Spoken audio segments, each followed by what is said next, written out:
Hi everyone, I'm Jude Chikatu, this is my dog, and we're going to take a look at the Galaxy Note 10 Plus and do a little unboxing. Let's check it out. I'm going to need both hands for this. So the box is pretty similar to last year's Galaxy Note 9. You have the S Pen stylus on the front. Other than that, it's pretty boring. So let's just get that front part out of the way. There is a little thing hidden here. And this is obviously going to have your papers and documents, warranty information, and all of that not fun stuff, I guess. Yep, that's correct. You got the quick start guide, a bunch of those papers, and as you can see, the SIM card tool is right over there as well. So we're just going to put that over on the side as well.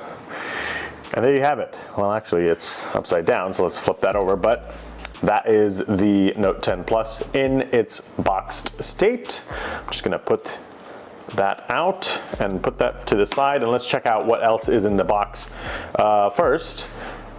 And you have this other little flap of cardboard, or paper I should say.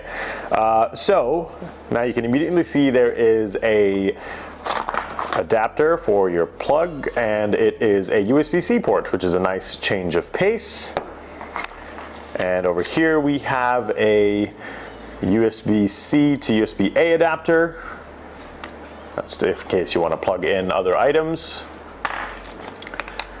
And looks like in here we're going to have our cable. And that is the USB-C to USB-C, finally. I feel like we've been stuck on USB-A to USB-C for a while now, so it's nice to see that changed. And as you can see, the final item in the box is this 8kg earbuds. Now, you might be wondering something. In my hands-on video, I said that there was a dongle included in the box because the Note 10 Plus does not have a headphone jack, and it's after the Galaxy Fold, it's the first Samsung phone without a headphone jack. So Samsung at the briefing said that there would be a adapter included in the box, a USB-C adapter included in the box. So it turns out no, there is no adapter. So I went back and listened to my recordings from the original briefing, and the guy said there is a USB-C adapter in the box, but he was referring to AKG earbuds. Traditionally, the AKG earbuds that come in the box are 3.5mm headphone jack supported, but these are not. These are actually USB-C AKG earbuds, which is why, yeah, so he basically meant that there is USB-C earbuds included in the box, not a dongle. So yeah, we were wrong. There is no dongle included in the box, just these USB-C earbuds. So if you have your favorite headphones, if you have your favorite earbuds that are 3.5mm using that 3.5mm headphone port, you're gonna have to get a separate dongle yourself. But otherwise, you know, the AKG buds look pretty much like the other AKG buds that come with the previous Samsung phones, other than the fact that it's USB-C now. And then you also get a set of ear tips that you can customize to perfect for your ear. And that's kind of it. That's all that's included in the box. Pretty standard, nothing crazy here. I'm kind of upset there's no dongle included. It is a very expensive phone, and you would think that they'd just throw that in there because it is also their first mainstream sort of consumer phone that doesn't have a headphone jack. I mean, yeah, you can say the Galaxy Fold didn't have one either, but it's still not out yet, and also definitely not a mainstream phone. So it would have been nice for them to finally, when they did this, remove the headphone jack, which I find is pretty inevitable at this point. They should have at least included a dongle. So this is the Aura Glow model. It's one of the prettier designs that I think Samsung has come out with, not just with that color, but also just overall the design of the back is a lot more interesting and nicer looking than some of the previous Note phones. And so let's just get rid of this ugly plastic. That's always nice to see. And there's a little square here that didn't count it, so it's a little smudge, so we'll clean that in a second. But I first wanted to also make sure there's no other plastic over on the front. It does look like it comes with a pre-installed screen protector, so I'm going to peel that off. It's not really a screen protector, just something to cover up the screen. And there are no plastic pieces on the edges, so now we are plastic free. And let's turn this on.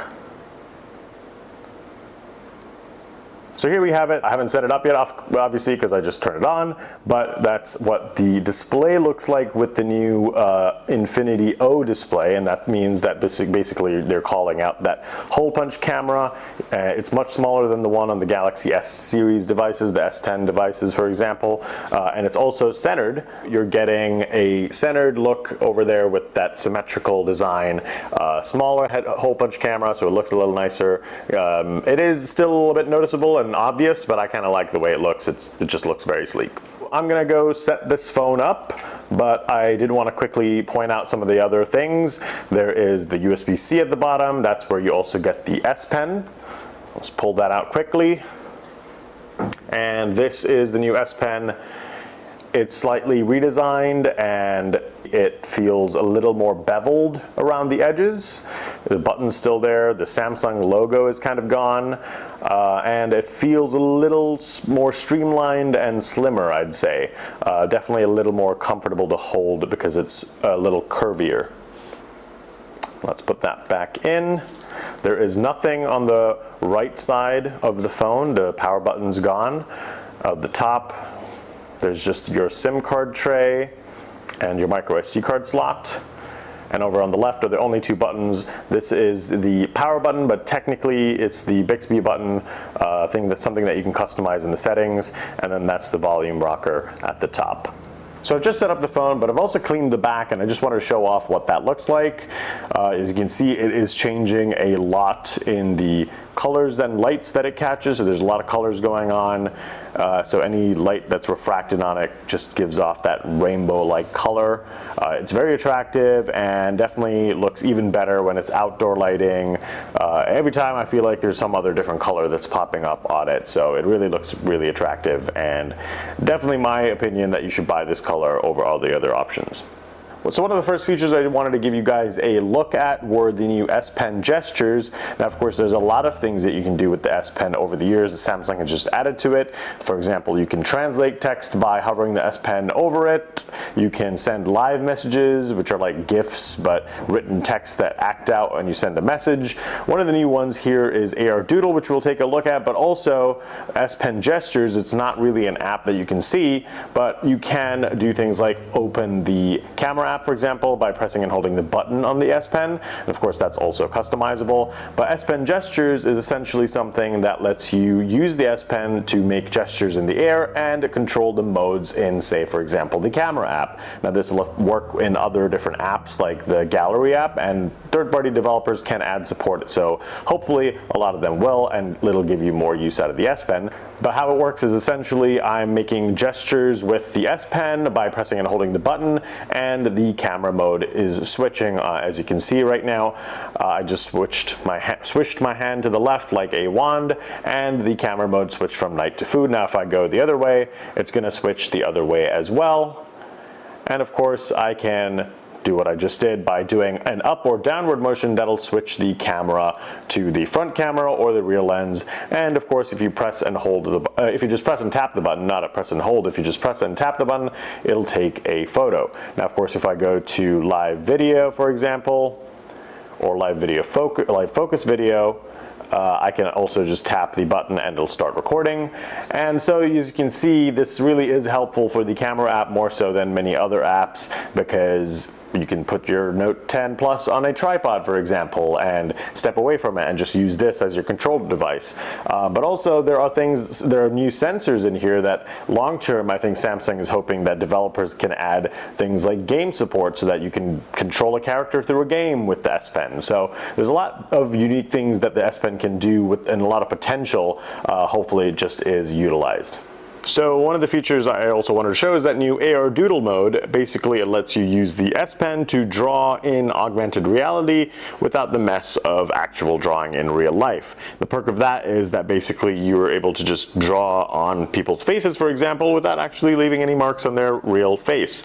Now, the issue that we're having right now is that I'm trying to draw everywhere, which sort of just lets you actually draw anywhere in the room, for example, but it keeps just saying pan the camera around before doodling, and I've been panning for a while and nothing is happening. So I'm gonna have to ask Samsung exactly what's going on there, just so I can figure out if I'm just being an idiot and spend some time there to figure that out properly. But we can draw on someone's face, and you can see there's a little box because it recognizes this person's face. This is my brother, he's a videographer, and basically there's different little pens that you can use, and the point is that, say if I drew a little party hat on top of his head, this is probably the worst looking party hat ever.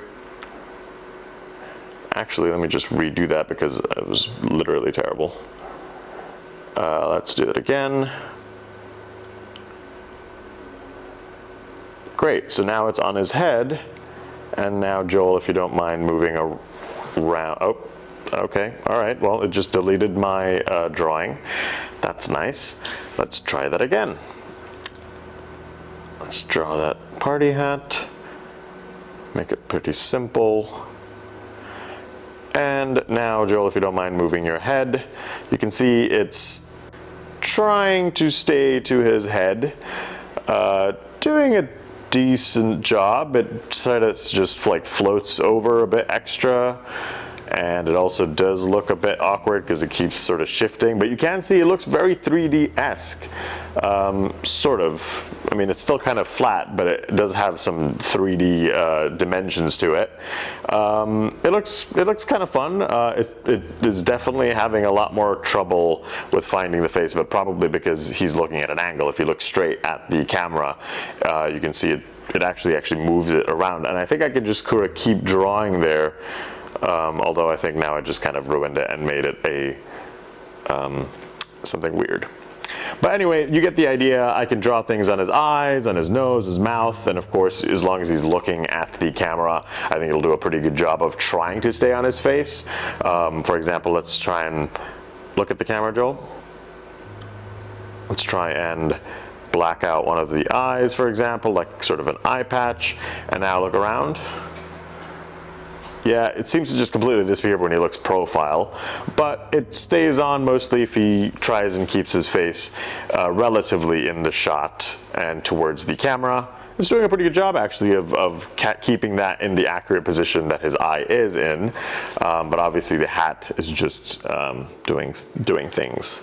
But you can see how much fun this could be, and of course you can hit that record button to record things that are going on, and then you can obviously share that clip, and that's the whole idea. You make these fun little drawings. Now if he went out of frame for a second, and now if he came back in quickly, you can see it immediately just pops back in, and that's kind of fun. I think people will have some creative ideas here to throw in and make some fun pieces of content, but it is at the end of the day a fun feature, kind of like something like what I think Apple's Animoji is. It's a fun feature. I don't know how many people will use it all the time.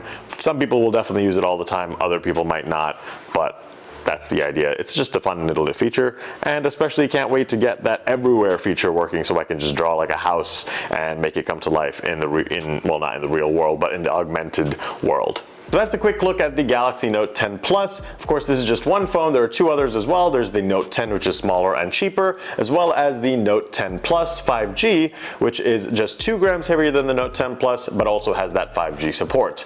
All three are going to be available August 23rd. This one costs $1,100.